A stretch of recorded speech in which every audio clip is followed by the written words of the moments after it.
دفاية الزيت الكهرب خربانة. المشكلة فيها بمجرد انك ما تشبك الفيش فالكهرب تضرب شوط في المنطقة هذه، بحيث ان الدفاية جديدة ما لها سنة عندي، ما ادري وش المشكلة اللي هي صايرة فيها، لكن مضطرين نفكها معكم يا اخوان، ونشوف اذا كان المشكلة بسيطة نحلها معكم، وان شاء الله انكم تستفيدون من المقطع. وكان المشكلة صعبة نوديها للمهندس ونشوف ايش المشكلة، وهذا بثبته وبفكها معكم.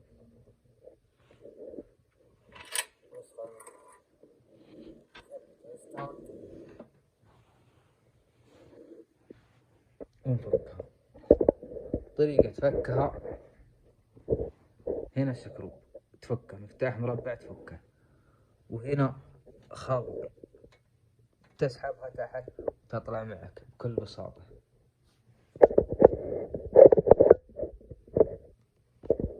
ثبتها ستاند نكمل معكم.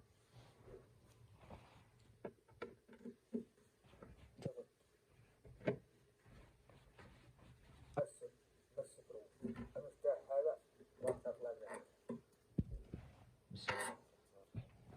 تسحبها من الخلف تطلع. بس اكتشفنا وش المشكلة وش السبب. هذا هو المشكلة،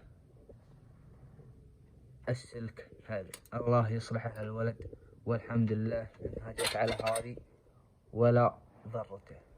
ندخلها مع فتحات هذه، هذا هو. شوفوا حاول احطه هنا عشان يصير واضح.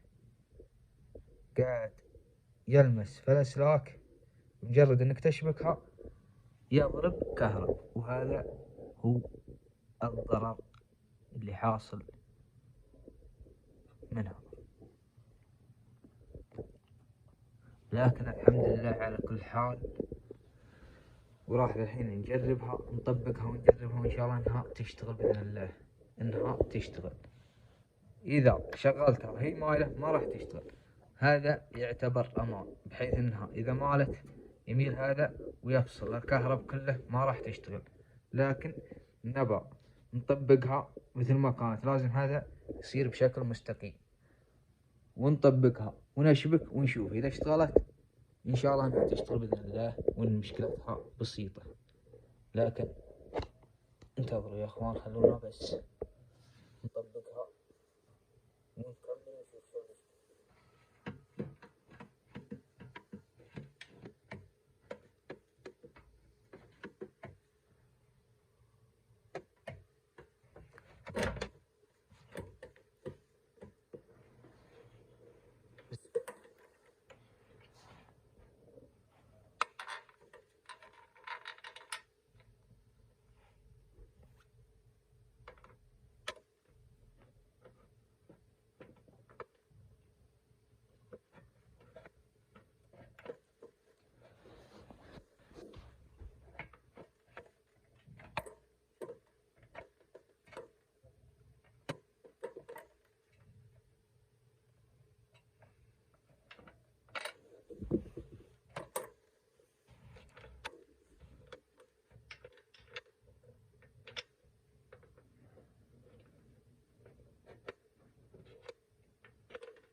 راح اطبقها تطبيق كبير، بحيث انه ما اشد عليه بالحيل، حتى لو اضطر اني افكها اقدر افكها من جوا.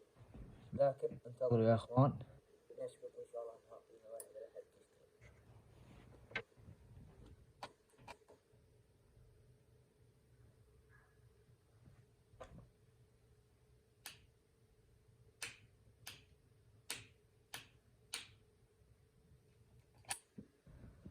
للاسف يا اخوان ما تشتغل، لكن اذا ما اشتغلت معك اول شغلة بعد اذا شفت فيها مشكلة، هذا سبب الالتماس، هذا هو سبب الالتماس.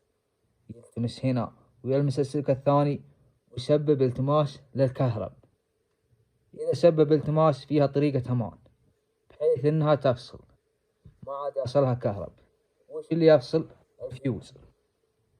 معناته إن الفيوز فيه مشكلة. إذا طلع الفيوز ما فيه مشكلة، في مشكلة ثانية يمكن إنها أكبر من الشغلة هذه، نضطر إن نوديها الفني. لكن إن شاء الله إنها تطلع بسيطة. أنا عندي الفيوز هذا بفكه وأجربها بدون فيوز، أشوف هل تشتغل أو ما تشتغل. هذا هو واضح. بشغلها وأشوف إن اشتغلت خير ولا ما اشتغلت، أشوف إن طريقة غيرها.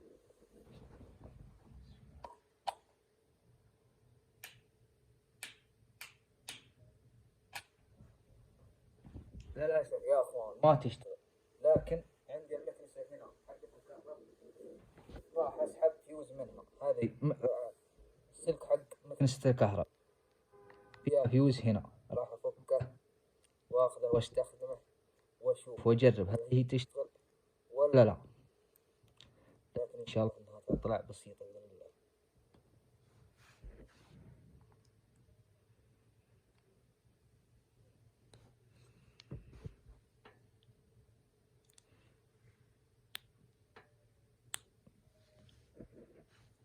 راح نطبقه بالشكل هذا، بالشكل هذا، ونشغل نشوف هل هي تشتغل أو لا. بسم الله.